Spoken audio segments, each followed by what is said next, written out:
The moment that shifted, the moment that my identity, how I viewed myself shifted, everything shifted. And then I became a self-made millionaire that year.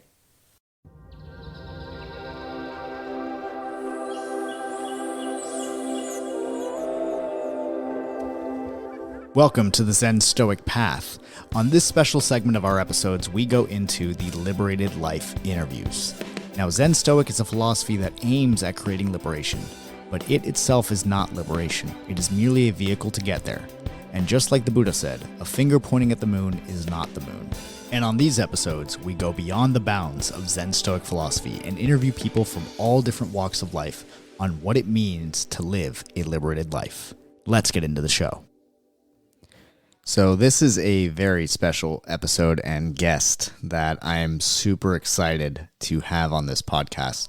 We have Michelle Alderman, soon to be Michelle Dillard, who is a certified master life coach with additional master's certifications in hypnosis, neurolinguistic programming, and quantum timeline techniques.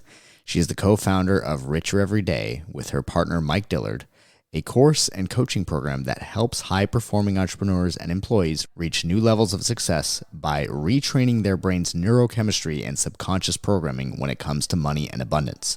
Michelle has coached over 1,000 clients to improve their lives by observing their thought processes and teaching a simple framework that can be used in all areas of life. Michelle teaches that in order to improve your life, you must improve the quality of your thinking.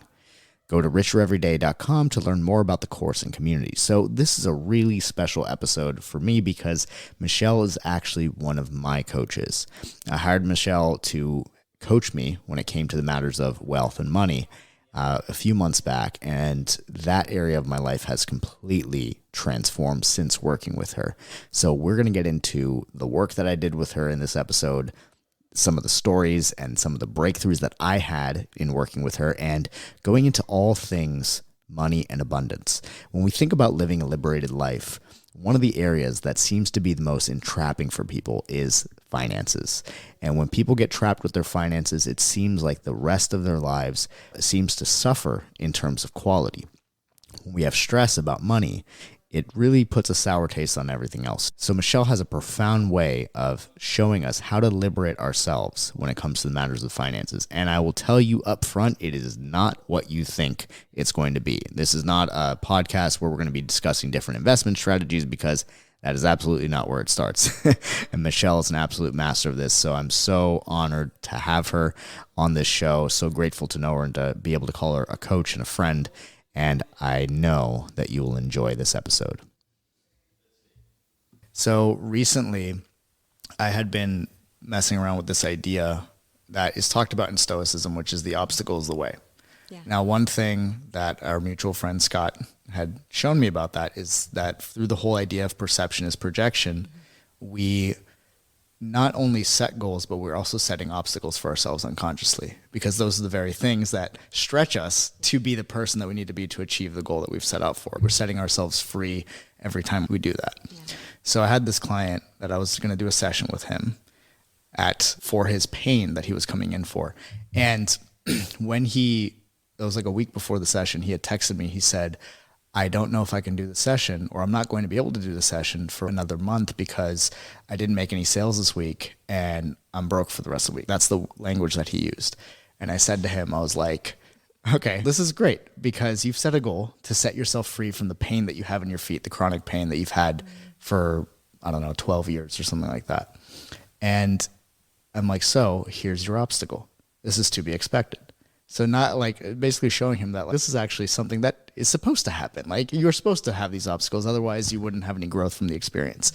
So I'm like, there's a couple things you want to keep in mind about what you're saying. Number one is you are telling yourself that the only place money can come from is this one stream of income from your sales job, which is commission only.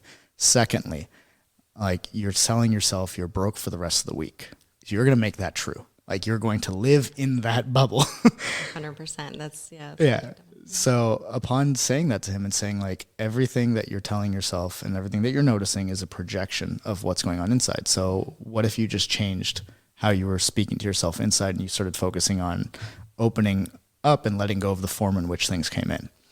An hour later, he has a phone call with a client. This is when my girlfriend had told me, like, hey, you should tell him that this is all coming from a loving place, because he's getting freaked out by this idea. And so I was like, okay. So I tried to call him and he didn't answer. And he texted me back. He goes, hey, sorry, I couldn't answer your phone call. I was on the phone with a client helping them work through their obstacles like you're helping me. And it resulted in $4,000 of a sale. Wow. Yeah.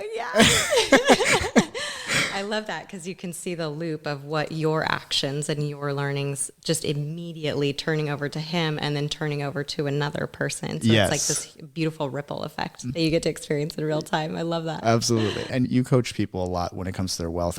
I'm one of those people. I am people in this situation.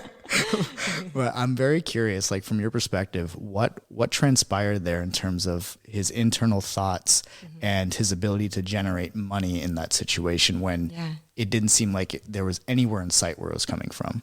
Yeah. I think if I could pinpoint it and what I'm getting is that it's more him letting go of the need to have the pain. So sometimes there's something we get from having pain. And so the decision was, no, I'm finally ready to let go of the pain. That's right. And whatever that was for benefit, because we get benefits from the most horrific things sometimes. We don't want it consciously, but subconsciously we're getting attention, or we're getting a reason to not take action, or whatever the case may be. Or maybe it's just a comfort zone. And what's new is, who am I without this pain? Yes. Who am I with now that I can do all these things? Then what? So it could be a fear of change, a fear of strength, a fear of whatever it is. Sometimes we're just not quite ready to let go yet. That's right. And so when you approached him and you said, no, you want to get rid of this. You came to me for coaching. Is this what your goal is? I feel like in that moment too, he was like, really made the decision. Yeah. That's what he wanted to get rid of. And you bringing that up, that obstacles are to be expected. That's right. Now the question is truly, do you want that goal bad enough to go through the obstacles? That's right. Yeah, because I feel like the obstacles just give you an opportunity to see where you're not already free within yourself. Absolutely. And you get a choice there. Like, do you let the obstacle define you, or do you define the obstacle by overcoming it and then expanding your own comfort zone through that? Yeah. So it was a very interesting thing that happened, because I remember through our coaching together, the way that I used to look at money was very different. And I would look at my external situation and I would say, this is the situation. Like, I would believe the environment instead of believing myself internally, or trusting in the inspiration that set me on the path in the first place to generate money through a business. And so I'm sure that's something that you run into quite often with your clients, like people believing their circumstances. Totally. How do you like to overcome that? How I like to overcome that is really getting clear on what the circumstances are and removing opinion and judgment. Really getting to the facts, because the rest of it is just a story that we're telling ourselves. Correct. And so even if the amount in your bank is neutral, circumstances are always neutral. It's only when we have a thought about it, a judgment about it, or make it mean something, that then emotions get involved. And That's so true. then we can look at our lives or ourselves or our bank account and judge it and feel bad. And then what happens is then we're actually not in the place to take the action that we want to take to create the money, because we're creating this feeling of stagnation within ourselves. And it's a really tough place to take action from. So whenever I'm going through something or looking at anything, I remind myself that it's actually neutral. Whatever I'm judging or fearing, or whatever situation I'm in, I look for what is neutral and factual about it. And then I take a step outside of my own brain and I observe it. And I'm like, what am I thinking about this situation? Oh, that's not enough money. I need to make more. I should have done that one thing that one time. Or, oh, I made a decision a long time ago, or I made a bad investment and I'm afraid of making more. There are all these thoughts that run through our head. And the things that we think, that's the circumstance. We think that's really the case. We think that our perception of the world truly is the world, but it is only through the filter, the lens of our perception, that we create our own world. So you can have twins grow up in the same house, have the same resources, And one can go one way and one can go another, or their perceptions about an experience will be totally different. They'll tell a different story about a shared experience. That's right. And it's all because of our interpretations of things and these micro judgments and micro decisions that we make throughout our life. This is good. This is bad. This means this. These complex equivalences. Yes. Yeah. This means that. And it's crazy how much we are able to trap ourselves with just our words and how we describe situations. Because like you said, they exist neutrally without any kind of injected meaning until we decide what it means. And that obviously influences our actions, which influence our results, and those results reinforce, and the cycle continues. Exactly. The model from Brooke Castillo. It's exactly that, which you turned me on to her, and she's fantastic. I've definitely learned a lot just by thinking of things in that way. And so I'm curious if you could talk a little bit about Richer Every Day, because that is the program that I got in with you, and then we did some one-on-one coaching. So can you share a little bit about how that program was started and what it does for people? Yeah.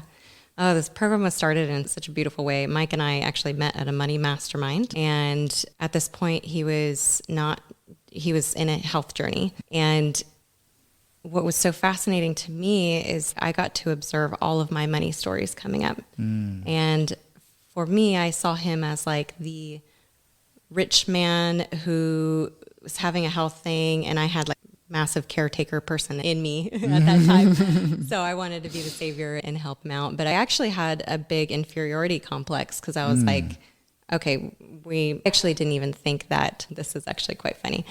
Because I had the limiting belief that all the good ones were taken. I thought he was married.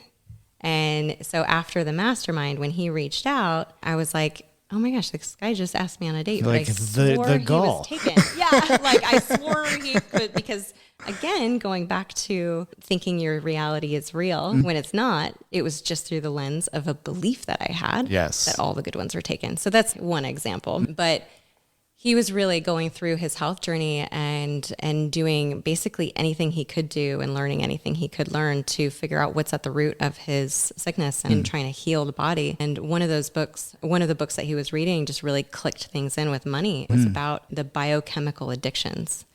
So the biochemical, our addictions to serotonin, our addictions to dopamine, our addictions to cortisol. And high risk taking. Yes. And so this book like really clicked into his mind, and he was able to see everything through that lens and understand every decision that he's made. For me, and in my journey, watching him witness all these things as I'm going through like Brooke Castillo's life coach school, at the same time, it just made for amazing conversation. And right when we were about to launch, I was like, you know what? I think we're going to do this together. Yeah. Oh, we both have a lot to add here. That's right. And so integrating that piece of what I had been learning to what he had been learning is how Richer Every Day was born. But it's really the contrast here. What's so beautiful here is that I had this glass ceiling where I didn't think I could make that much. And so I always viewed myself as someone who was barely making it by. Yeah. Like just struggling and not going to be able to like make massive amounts of wealth.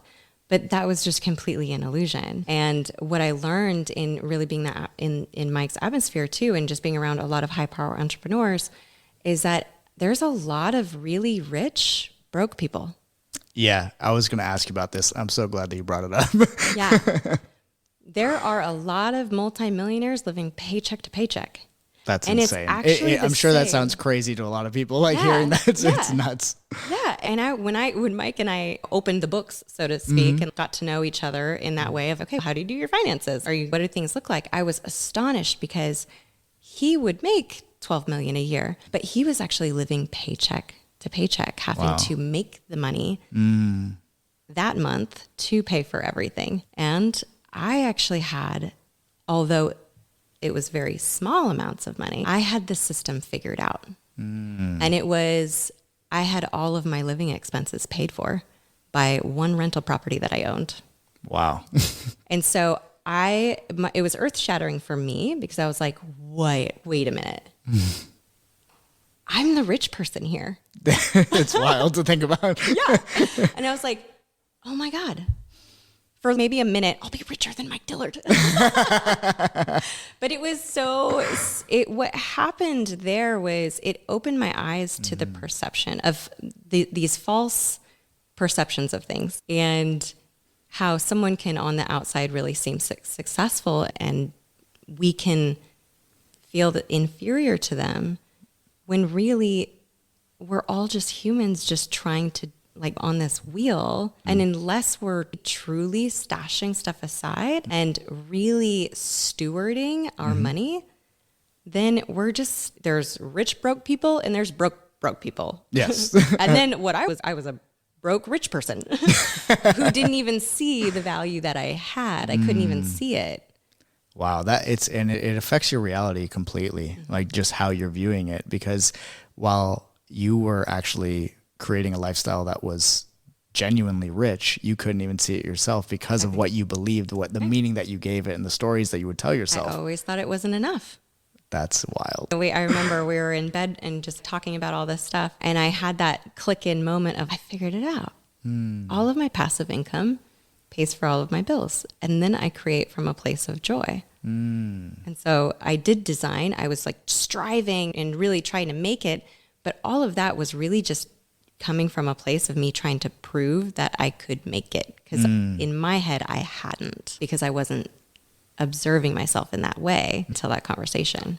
Yeah. So the moment that shifted, the moment that my identity, how I viewed myself shifted, everything shifted. And then I became a self-made millionaire that year. That's amazing. And that is why we worked together, this form of thinking. And because it helped me a lot. I remember for me, one of the difficulties when it came to making money or having success of any kind, and this to me was probably the most memorable part of our coaching together, was there was a moment where we released guilt, which I thought I had released, but I had not. And the root experience of guilt, I realized, was in the womb, where I felt as though my mom was giving her life for me, so I was taking it away from her in some way. I'm sure you remember this one specifically, but I remember in that experience, I had made it mean that I was the one taking away. But the reality is, like, her and my dad were really trying to have me, and like with no luck of conception. And then finally they were pregnant, and I was the baby being born there. So in other words, like, it was a gift to them. That's exactly what they wanted. And I remember the resolution of that was that my mom was like, her purpose in life was to give birth to me and to be around a little, like, long enough so that I would know who she was. And ultimately that was her contribution. That was her purpose. So I remember the thing that we came to at the end, which, like, it still makes me emotional when I think about it, was that I was the gift. And that changed how I saw everything. Yeah. No longer went around with unwarranted guilt in any situation. No longer had to try to make myself feel like I had to work my way up to feeling like enough, or to that sort of thing. So it's crazy how even something like that, which somebody might not even think of as affecting their ability to build wealth and income in their life, as being so integral in just how they operate day to day. Yeah, and that's truly the liberated life. That's right. When you can set yourself free. Yeah.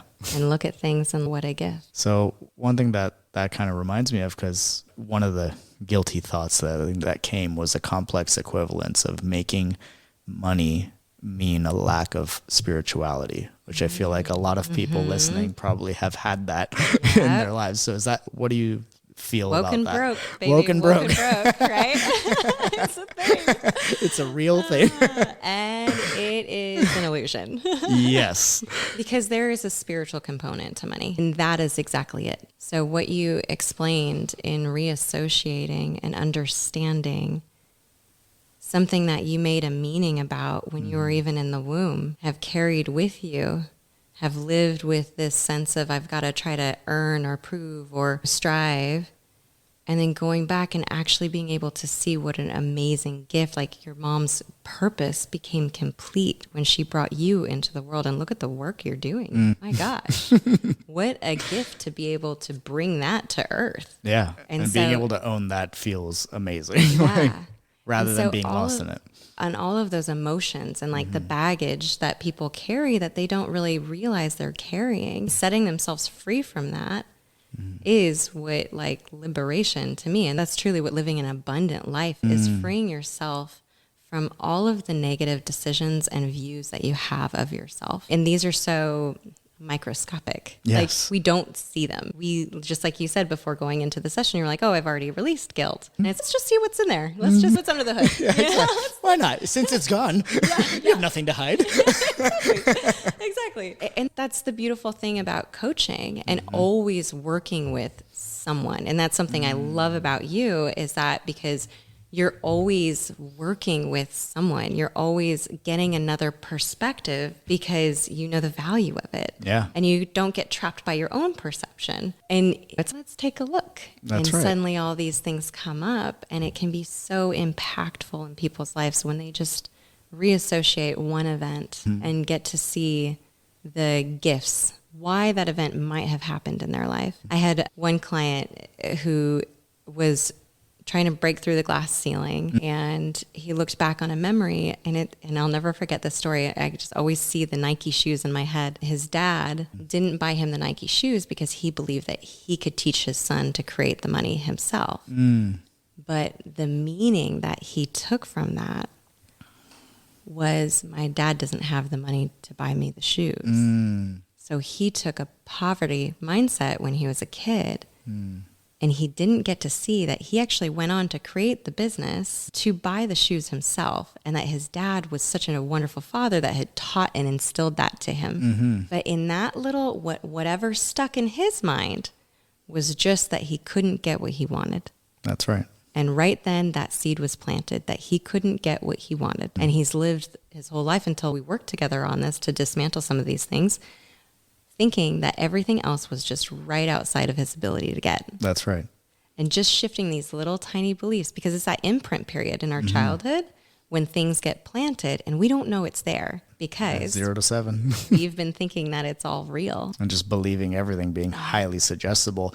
And what's insane is that you'll have people in their 30s, their 40s, their 50s who are operating on beliefs that they created when they were like 5 years old. 100%. And you're like, you're running your business thinking that you thought about when you were a kid. And they have no idea it's there. Yeah. A lot of the times people have no idea it's there. It's so true. Yeah, I remember, I think one of the stories that you and I talked about where I felt like I was afraid to be poor, right? Like the fear of poverty, like the rejection of it, the attachment to that thought came from like a memory when I was like 9 years old. Yeah, I was 9, and I'll share the story real quick. I was at the movie theater with my uncle, and we were walking outside, and there was a homeless person on the floor. And I said out loud to my uncle, I said, I'd like to try that for a day. I try being homeless, like totally innocent thought.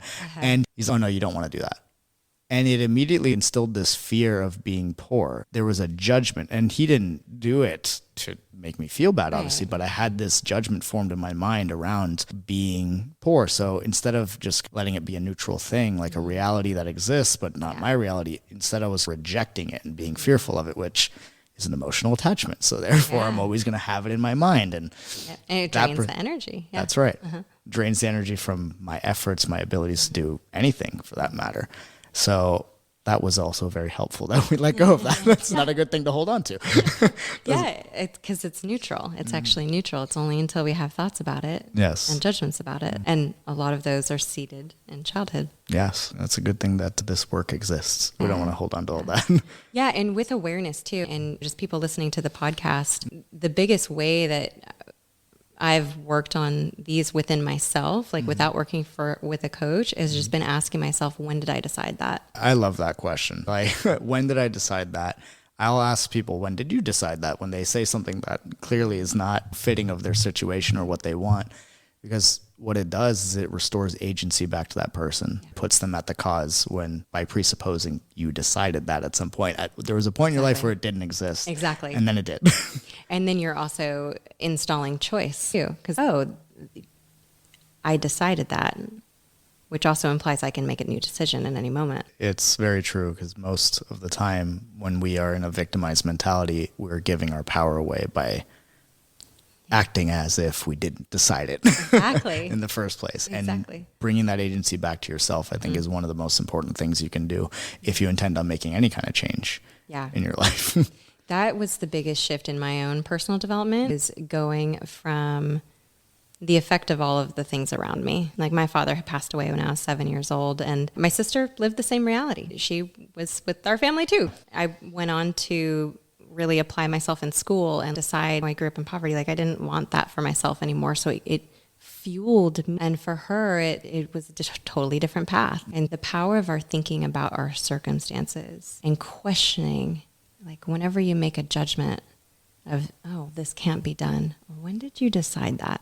The questions that we ask ourselves are the single most powerful things that we can do. Is just continuing to ask ourselves and improve the quality of the questions that we ask ourselves. Don't ask, how come I can't do this? Because you'll get the answer. Yeah, you're focused exactly where you don't want to go. And it's not going to help you. No, it is not.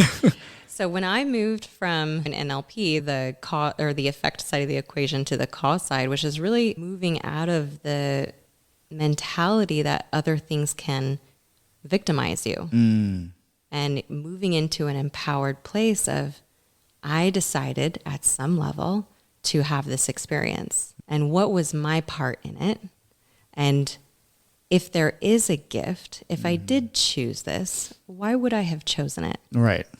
Yeah, what was my grander plan with this choice? Exactly. Yeah. And asking myself those questions at a young age too is what really like, oh, okay, I'm learning to work hard. Like I'm learning to help provide for my family when I'm a teenager because I have to, because I had to. And that necessity drove you to ask better questions, deeper questions that would allow, again, those obstacles to set you free a little bit more, to liberate your path just a little more each time. Yep, exactly. Yeah.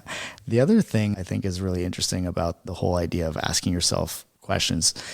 We talked about this at the last retreat that we were at here in Austin, but the whole intention delusion set of control and understanding, control is all based in statements. And every time somebody says to themselves a limiting belief of some kind or a story about their circumstances, they're speaking in statements. And so sometimes the easiest or one of the simplest things to do is just turn it into a question. Just make sure you point the question in a direction that you want to go versus where you don't want to go. Yes. That's like the only caveat to that, is because you'll get curious about the thing that you don't want and then open up a whole world there. So just point it in that direction. Exactly. It's wherever our focus goes. 100%. What are some of your favorite questions to ask yourself whenever you're not getting what you want or what the ideal situation is? So if there's like an energy dynamic circumstance that's playing out, and like, here's an example. I had a client who was having this dynamic with her boss, and it mirrored exactly the dynamic that she had with her mom growing up. Very interesting. And so I ask myself, especially if I'm triggered, this is like what I do if I'm triggered about something. Like if I feel myself like not easily going to a neutral place when I'm feeling heated. Okay, what are the circumstances? What are the facts? What's the story I'm telling myself? So that's one question, is what story am I telling myself about this? Yes. And if I'm in it and triggered, which actually just happened this week, and it's great. Perfect timing. Fantastic.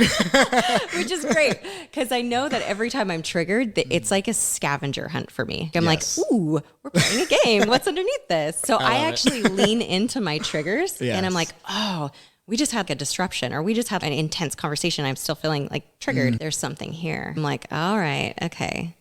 When have I ever experienced this dynamic? And what do I think I'm experiencing? So what do I think I'm experiencing implies that there's other options. Correct. And I'll write out the situation like, okay, this person did this, blah, blah, blah, blah. And then I'll write it out like, what's really going on here? I put a request out and I'm not feeling heard. And I'm feeling like this person's using their power or authority or whatever. I'll look at the energetics of the dynamic and I'm like, what's going on underneath? Like this, am I wanting to try to control something? Are they trying to control me? Am I not feeling heard? Is this person an authority figure? Where in the past have I felt this dynamic before?